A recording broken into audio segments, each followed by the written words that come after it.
Tu reçois ton salaire. Pendant environ 24 heures, tu te sens presque riche. Tu ouvres ton appli bancaire, tu vois un chiffre positif et tu te dis « Ok, ce mois-ci, ça va ».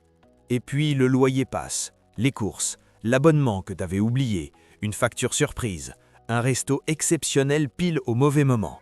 Et là, tu regardes ton compte et tu te dis « Bon, si je fais attention, je devrais tenir jusqu'à la fin du mois ». Si cette phrase te parle, genre vraiment trop, cette vidéo est pour toi. Parce qu'aujourd'hui, on ne va pas parler du manque d'argent. On va parler de ce que ça fait à ton cerveau d'être juste à l'équilibre, mois après mois, année après année. Je m'appelle Léo et je passe beaucoup trop de temps à réfléchir à pourquoi des gens intelligents prennent de mauvaises décisions avec leur argent. Et si tu fais partie de ceux qui gagnent à peu près assez pour survivre, mais jamais assez pour respirer, pense à t'abonner et à mettre un pouce bleu si cette vidéo t'aide. Il y a une croyance ultra répandue que j'entends tout le temps. Tant que je ne suis pas dans le rouge, tout va bien. Look, non. Être juste à zéro chaque mois, ce n'est pas neutre, ce n'est pas stable. C'est une pression psychologique constante. Et le pire, c'est que la plupart des gens sous-estiment complètement le coût mental de cette situation. Un chiffre rapide pour te situer.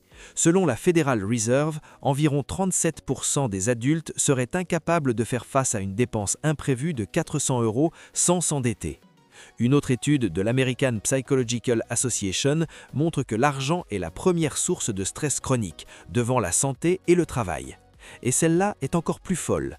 Des chercheurs de Princeton ont montré que le stress financier réduit les capacités connectives de l'équivalent de 13 points de QI. 13! C'est comme essayer de prendre de bonnes décisions en étant mentalement épuisé en permanence. Voici ce que la plupart des gens ne réalisent pas. Quand tu es juste à l'équilibre, ton cerveau passe en mode survie. Rien de dramatique, rien de visible, mais quelque chose de constant. Tu penses en boucle, est-ce que je peux me permettre ça? Et s'il y a un imprévu, est-ce que j'ai vraiment le droit de me faire plaisir? Ce bruit mental permanent, ça s'appelle la charge cognitive financière. C'est comme avoir 20 onglets ouverts dans ta tête tout le temps. Prenons un exemple très simple. Disons que tu gagnes 1800 € par mois. Ton loyer est à 750, les charges internet, téléphone 200, les courses 350, le transport 100, les abonnements et petits trucs 150. Total 1550 €.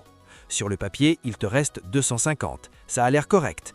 Mais dans la vraie vie, il y a un anniversaire, une réparation, une sortie, une dépense santé.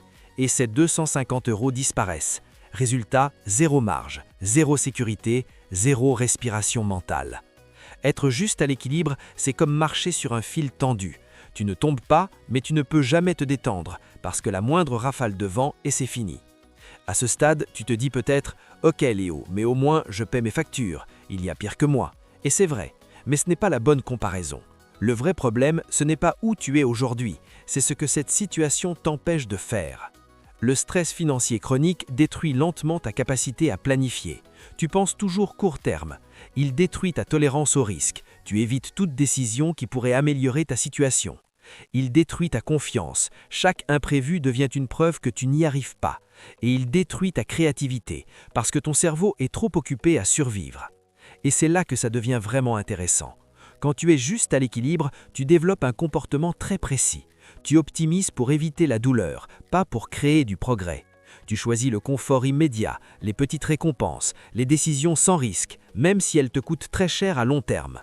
Par exemple, tu sais que tu devrais changer de boulot, te former, lancer un projet, mais tu ne le fais pas.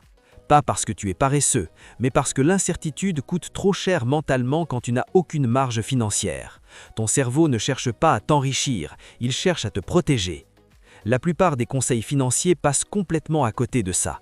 On te dit de faire un budget, d'épargner plus, de dépenser moins, mais on oublie un truc fondamental. La sécurité financière commence dans la tête, pas sur Excel.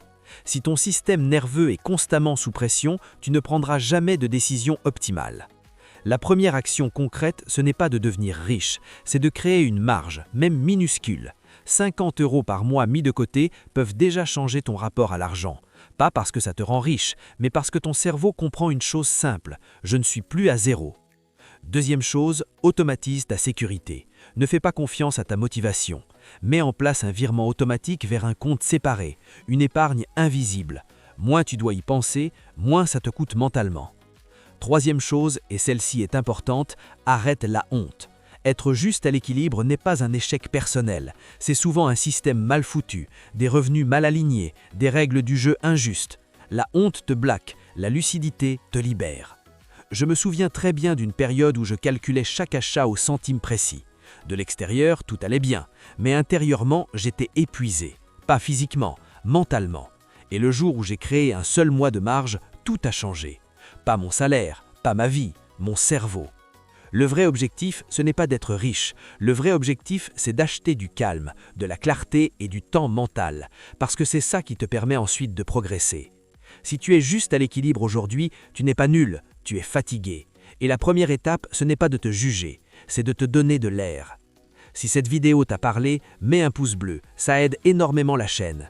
Abonne-toi si tu veux comprendre l'argent sans bullshit, sans culpabilité et sans promesses irréalistes.